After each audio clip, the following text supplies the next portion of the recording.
Everyone, this is Cable Clark, a Filipino reactor based in Saudi Arabia, and welcome back to my channel. Agad-agad gawa na ng reaction video ang Barda compilation. Pero alam mo, napaisip lang ako kanina no, habang nagbabiyahe ako. Napaisip ako, nagkakwento kaya si Barbie kay Megastar ng mga kanyang love life? And ano kaya yung mga sinasabi ni Megastar kay Barbie pag nagkukwento siya sa kanyang love life? Ano kayang ina-advise? Kasi for sure talaga kinakapig na nito ni Megastar talaga si Barbie as her anak-anakan kasi nakasama niya na nga sa project, di ba? So concerned lang ako. Hindi naman concerned, curious ako. Ano kaya yung mga advice na sinasabi ni Megastar? Lalo na before, di ba, yung Gabby and Sharon, tama ba yun? Pero hindi naman naging successful ang kanilang love life. So parang feeling ko may sinabi talaga dito si Megastar kung napagkwentuhan man nila kung ang about sa love life ni Barbie. For sure, nagkukwentuhan yan sila, di ba? Kung sina Miss Charo Santos nga and Boots Anson Roa, nagkukwentuhan eh. Anyways, wala lang. As your chismosang kapitbahay, na ano ko lang na naisip ko lang, ano kaya pinagkukwentuhan nila? Nagkukwentuhan kaya sila? Napasama kaya si David? Siyempre, may kasama sa love life ni Barbie si David eh. Yes! Ewan. Pero feeling ko nagtanong din si Megastar eh. Ano na ba kayo ni David? Kumusta na ba kayo? Tapos sabi ni Barbie, okay lang po kami. Yes! Ewan lang. Dilulu. Anyways, okay, si Derek Monasterio, baby pa dito si Derek Monasterio. Hindi pa siya yung tipong buff na buff talaga. Di ba? Anyways, ano to? Family Feud. Ay, walang sound. Ito yung Maria Osawa nila. Walang sound talaga siya, ha? Oh, di ba? This sound isn't available. Hindi available yan sa Saudi. Ganyan kami dito kahigpit. Sa totoo lang. Wala na. O tapos, ganun ba talaga dapat, ma'am? Charing.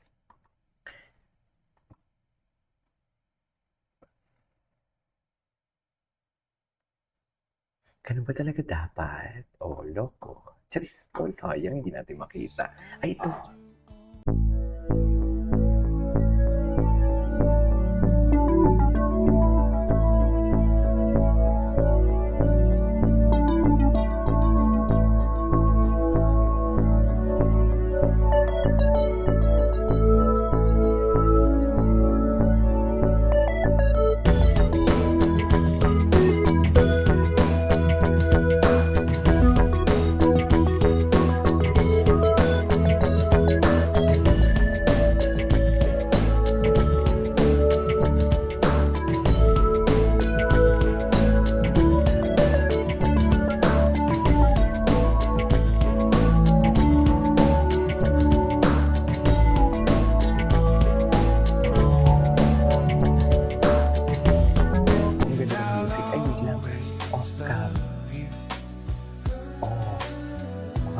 Moments nila. Namin to.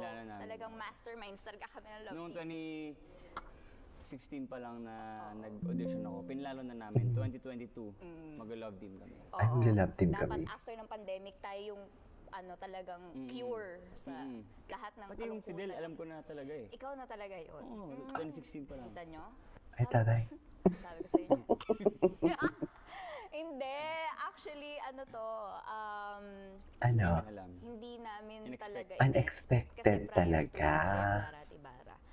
Galing din kami sa show together eh, yung Unexpected po. Kami rin talaga. yung huling nagka-work talaga. Okay. Ay, naiigan? Hindi ko alam yan.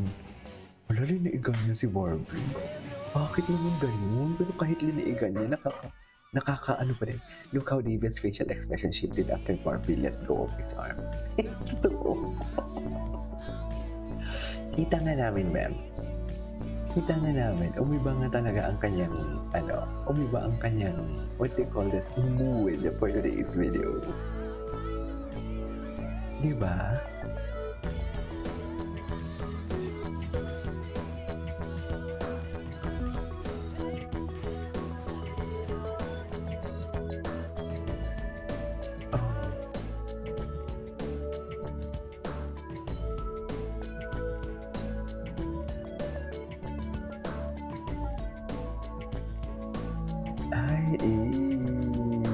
Ito talaga yun eh.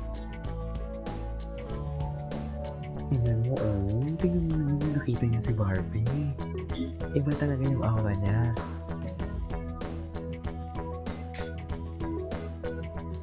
Iba talaga yung aura niya.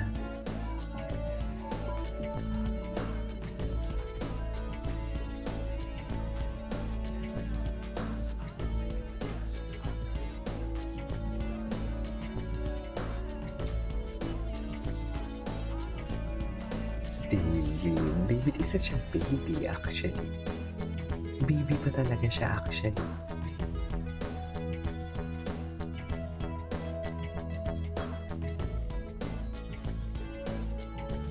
Okay.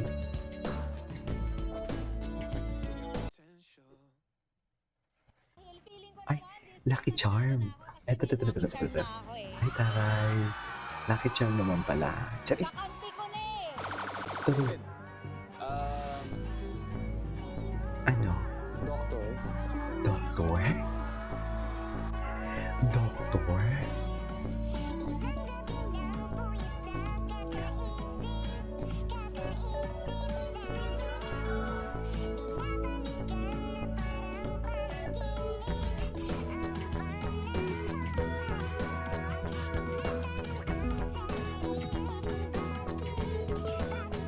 Okay.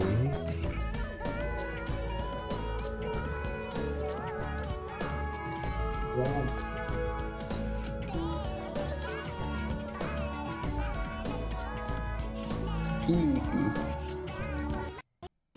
Ay, David Shy Boy, likaw ko.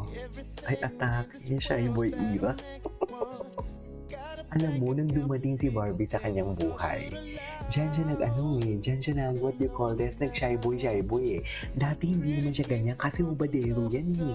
Pasantol pa nga yan eh. Diba?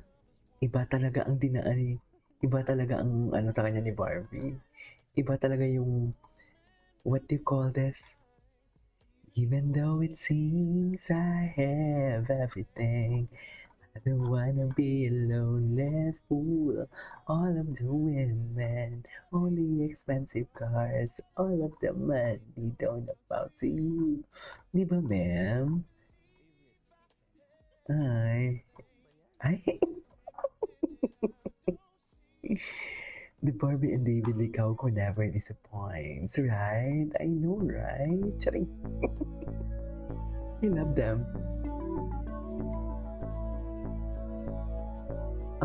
Ay, ito talaga yung showtime din ang nagdala eh, in fairness. Sa totoo lang. Pero curious talaga ako sa habilin ni Mami Shawi for today's video. Ano kaya ang habilin ng Mami Shawi ko? Charis! Diba? Anyway, so this is it for today's video. This is Eva Vlogs and see you on my next vlog. Bye!